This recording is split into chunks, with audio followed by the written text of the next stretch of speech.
В эфире новости, в студии Анастасия Кобызева. Здравствуйте. Вот главные темы. Еще 132 человека заразились коронавирусом в Якутии. Больше всего заболевших в столице. Между тем, в Якутии продолжаются рейды по объектам торговли, общепита и развлекательных центров. Сколько нарушений выявили за выходные.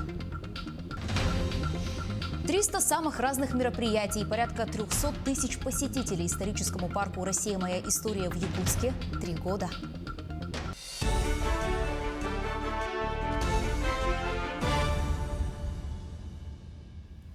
Еще 132 человека заразились коронавирусом в Якутии. Об этом сообщила замруководителя регионального оперштаба Ольга Балапкина в ходе брифинга по ситуации с COVID-19 в республике. Итак, в Якутске выявлено 85 случаев, в Алданском районе 11, по 4 в Мегино-Кангаласском, Хангаласском районах, по 3 в Верхневилюйском и Кобяйском. Также по 2 случая обнаружили в Горном, Жиганском, Мирнинском, Нюрнгринском, Нюрбинском, Аймиконском, Алекминском и Сунтарском районах. По одному заболевшему зарегистрировали в Амгинском, Булунском, Вилюйском, Намском, Оленёкском, Тампонском районах. 1 человек в Якутии скончался от COVID-19. Сегодня врачи, безусловно, делают практически медицинские подвиги на своих местах. Достаточно сложно сегодня решать эти вопросы, несмотря на то, что создана практически вся база. И в этом стоит признаться. Сложно еще и потому, что в основном основные очаги являются семейными, корпоративными. И я так же, как и в мае месяце, обращаюсь к вам вновь. Пожалуйста, ограничьте все полностью свои контакты со старшим поколением. Старайтесь их беречь. Это очень важно для нас сегодня всех. За последние сутки у нас зарегистрирован 1 летальный случай. В целом лаборатории республики работают в повышенном режиме готовности. Проведено 4491 исследование на коронавирус. Необходимо обратить внимание на то, что после субботнего визита, в том числе главы республики в целом по медицинским учреждениям и лабораториям, мы вновь приняли решение об увеличении объемов лабораторий по тестированию граждан. Также принят ряд организационных мер. Можно увеличивать количество исследований на коронавирус. Между тем, в столице республики и ряде районов Якутии продолжаются рейды по объектам торговли, общепита и развлекательных центров. Несмотря на сложную эпидемиологическую обстановку, предприниматели продолжают нарушать предписанные меры. Так, за эти выходные Роспотребнадзор выдал 39 предписаний об устранении нарушений. Составлено 13 протоколов об административном правонарушении. 10 дел направили в суд. Всего в период 16 по 18 октября текущего года контрольные мероприятия проведены в 6 муниципальных образованиях. Это Намский, Хангаласский, Ленский, Мирнинский, Нюрнгринский и Верхнеколымский районы. Далее были проведены в городском округе города Якутск. Всего проведено 271 выездной рейд, выдано органами Роспотребнадзора 5 предостережений и 39 предписаний об устранении нарушений. Составлено 11 актов комиссионного осмотра, 13 протоколов об административном правонарушении. 10 административных дел направлены на суд, из них 7 дел рассмотрены судом. Всего проведено 74 профилактических бесед. В том числе административной комиссии со сводной группой оперштаба города Якутска совместно с Министерством предпринимательства Республики Саха-Якутия проведено 151 выездная проверка. Из них 107 объектов торговли, 15 объектов общепита, 23 объекта бытовых услуг, 3 развлекательных центра и 9 фитнес-центров. Составлено 3 акта комиссионного осмотра. Всего составлено 7 административных протоколов. Проведено 19 профилактических бесед. В суд направлено 4 административных дела, из них судом принято 3 решения. Главы муниципальных образований прошу усилить работу по выездным рейдам. Заболеваемость коронавирусом пойдет на спад зимой, а весной число заразившихся вновь может возрасти. Однако новая волна COVID-19 будет менее интенсивной. Такое мнение высказал директор Центра иммунологии и молекулярной биомедицины МГУ профессор Михаил Пальцев.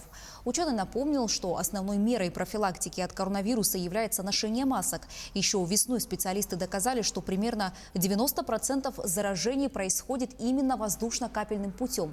По его мнению, мнению, несмотря на рост числа заразившихся, закрытие кафе, театров и магазинов является для России крайней мерой, в то время как от проведения массовых мероприятий и конференций следует отказаться. Более 450 тысяч тонн топливно-энергетических ресурсов доставила в районы ГУП ЖКХ Якутии для отопительного сезона. План до официального закрытия водного сообщения выполнен полностью. В арктическую навигацию по реке Яне в пункт хранения поселок Усть-Куйга перевезены рекордные объемы ресурсов – 56 тысяч тонн угля и 4600 тонн нефтяного топлива. Из-за лесных пожаров сложная обстановка в этом году наблюдалась на реке Алдан. Из-за густого дыма суда вынужденно приостановили транспортировку более чем на 15 суток. Весь запланированный топливно-энергетические ресурсы до мест назначения доставили. Это 457,9 тысяч тонн, из них 373 – это уголь, 24,8 газовый конденсат и 59 тысяч – это нефть. Да, этот год есть особенности этого года – это пандемия. То есть мы отработали все в удаленном режиме. Дорожные работы завершаются в Алекминском районе. В рамках национального проекта «Безопасные и качественные дороги» в нормативное состояние приведут 2 участка. Елена Фаст с подробностями. Завершаются ремонтные работы на отрезке дороги в сторону Телевышки протяженностью 2 километра 350 метров. Здесь поднято насыпь, укреплено полотно, но именно этот участок вызывает нарекания водителей. Получается, ширина дороги сузилась до 8 метров. Как выяснилось, данная дорога относится к 5-й категории. Федеральная программа ВКАД финансирует сейчас только 5-ю категорию. 5-я категория у нас дороги является шириной земляного полотна поверху дорожной одежды 8 метров. Под этот стандарт федеральных денег приводят все дороги. Поэтому я понимаю, что есть у населения недовольство, что дорога уже, чем была. Но это проектные решения, торги, это федеральная программа. Просто под другие параметры дороги деньги не выделяют. Мы можем на сегодняшний день только в таком виде отремонтировать. Дальше, после ремонта, мы можем разговаривать о каком-то переводе в другую категорию. По ряду вопросов от населения администрация района обратилась к подрядчику дороги Алекмы. В части их достигнута договоренность. Тем не менее, основные работы завершены. В ближайшие дни на протяжении отремонтированного участка будут установлены знаки. Есть и перспектива. В следующем году будет разыгран аукцион на работы по дороге в городе. На следующий год предусмотрены ремонты этого участка. Естественно, на следующий год будет разыгран 2-годичный контракт по бетонированию улиц в самом Алекминске, территориальной дороги республиканской. Есть перспектива и еще у одного участка. Здесь ожидается ремонт дороги до села Бирюк. В последний раз такие работы проводились очень давно. До 2025 года мы практически включили в план и совместно отработав с Министерством транспорта, РСЯ и с заказчиком, что до Бирюка, я думаю, мы полностью обновимся и приведем в порядок нормативное состояние. Елена Фаст, Максим Копылов, Алекминск. В Минздраве подготовили поправки в правила назначения опекунства. Так, родственники, которые длительное время проживают с совершеннолетними недееспособными гражданами, могут не проходить медкомиссию. В ведомстве отмечают, что поступают обращения от людей, которые хотят оформить опекунство над своим близким родственником и при этом не имеют проблем со здоровьем, но все равно вынуждены доказывать, что они могут стать опекунами. Так, ограничением оформления опеки или попечительства могут стать тяжелые онкологические заболевания. До недавнего времени таким ограничением был ВИЧ. В нынешнем же году эту норму откорректировали, установили определенные условия, а не полный запрет. Сейчас проект постановления проходит общественное обсуждение и направлен на рассмотрение в Российскую трехстороннюю комиссию. После прохождения всех процедур и общественного обсуждения он будет внесен в правительство. Более 100 первокурсников из разных уголков Якутии вступили в ряды студентов горно-геологического техникума Тампунского района. Профессиям горной промышленности они будут обучаться от 10 месяцев до 3 лет. Подробности у Марии Винокуровой. В этом году в техникуме на базе 9 класса открыты 3 группы: мастер по ремонту и обслуживанию автомобилей, сварщик и открытые горные работы.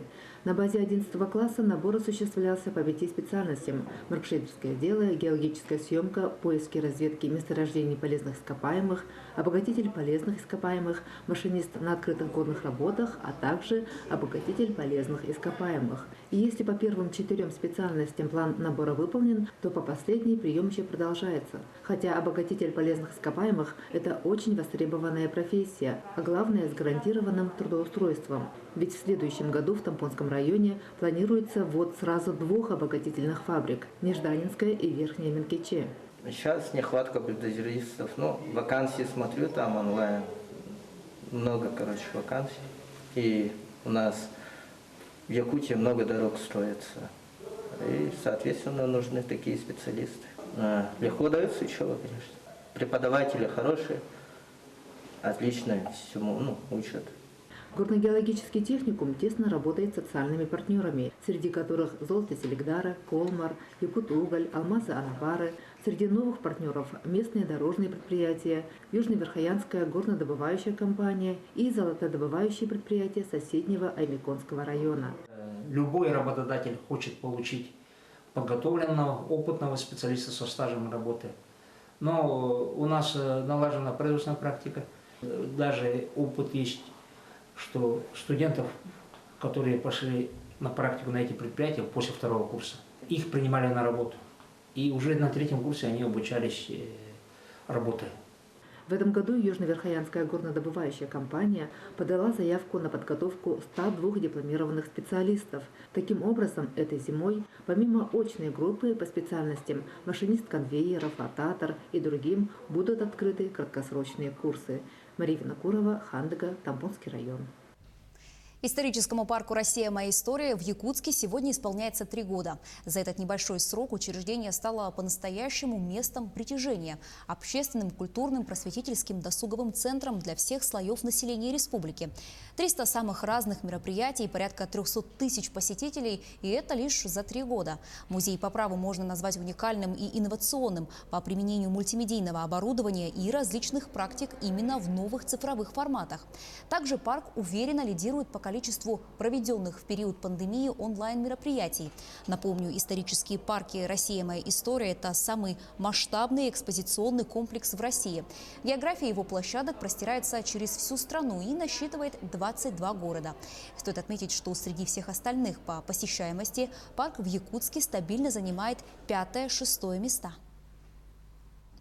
В целом, среди исторических парков мы занимаем стабильно удерживаем 5-6 место по посещаемости школьниками и по общей посещаемости в соотношении к общей численности населения в регионе.